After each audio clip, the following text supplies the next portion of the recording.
Have you ever really, truly thought about the ground right under your feet? I mean, beyond just grass or pavement. Well, we're going to dive into a pretty amazing study that suggests the dirt in our environment has a direct, and I mean direct, line to the incredibly complex world living inside our gut. Let's dig in.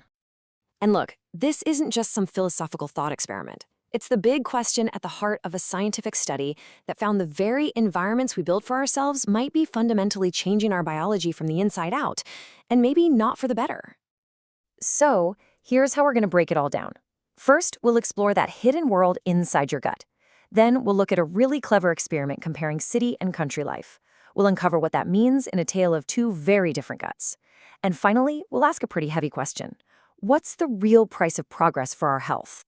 Okay, first things first. Let's meet the main character in this whole story, your microbiome.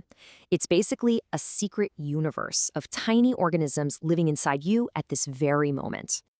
Yeah, trillions. Think of it like a bustling, microscopic city packed with bacteria, fungi, and all sorts of other microbes. And they aren't just hanging out in there. Nope. They're hard at work helping you digest your food, making crucial vitamins, and even teaching your immune system what to do. They're absolutely vital. Now here's the theory that kicks this whole thing off. It's called the biodiversity hypothesis.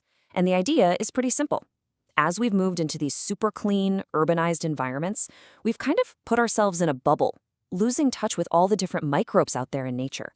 And that disconnect, that might be a big reason we're seeing a huge rise in chronic diseases, things like diabetes and heart conditions. So you have this big idea, but how on earth do you actually test it?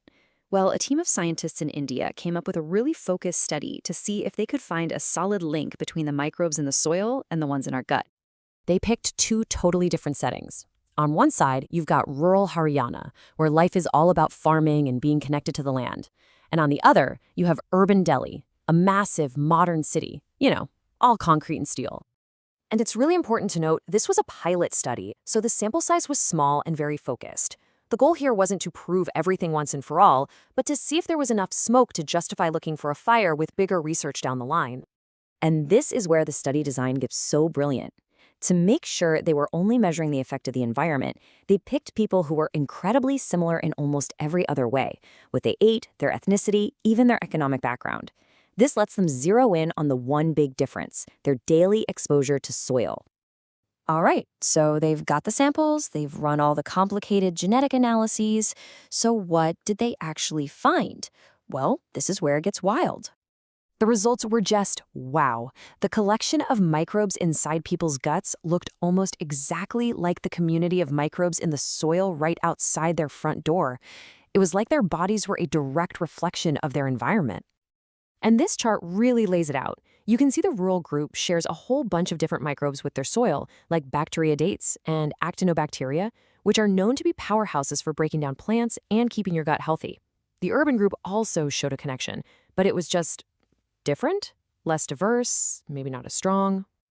And if you zoom in even closer, the specific types of bacteria tell a fascinating story. The rural guts were full of things like Ruminococcus and Faecalibacterium. I mean, you can think of these guys as the all-stars of the gut. They're amazing at digesting fiber and keeping things calm. The urban guts, though, had more of other microbes like Prevotella. And these aren't just fancy names. They represent totally different functions happening inside the body. Okay, so what? Different microbes, who cares, right? Well, it turns out to be a massive deal. This is the final and maybe the most important piece of this whole puzzle. See, the study was looking at something called cardiometabolic health. And that's just a scientific way of talking about your risk for some of the biggest diseases in the world today. We're talking heart disease, stroke, diabetes, the big ones. And this slide just nails the difference. The rural gut microbiome was basically set up for success, full of processes that keep your metabolism balanced and your immune system strong. But the urban gut, it seemed to be on the defensive, working overtime dealing with toxins and showing signs that the immune system wasn't working as well as it should. So the bottom line is pretty stark. Based on what their microbes were doing, the study suggests that the urban group living in that built-up environment could be at a genuinely higher risk for these major cardiometabolic diseases. And hey, you don't have to take my word for it. The scientists themselves put it perfectly in their conclusion. They said, Their findings showed just how incredibly important soil microbes are for shaping our own internal worlds, with a direct and potentially huge benefit to our health. And that just leaves us with this one final, kind of haunting question.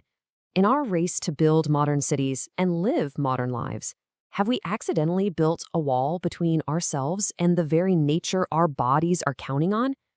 It's a question that science, it seems, is just now starting to answer.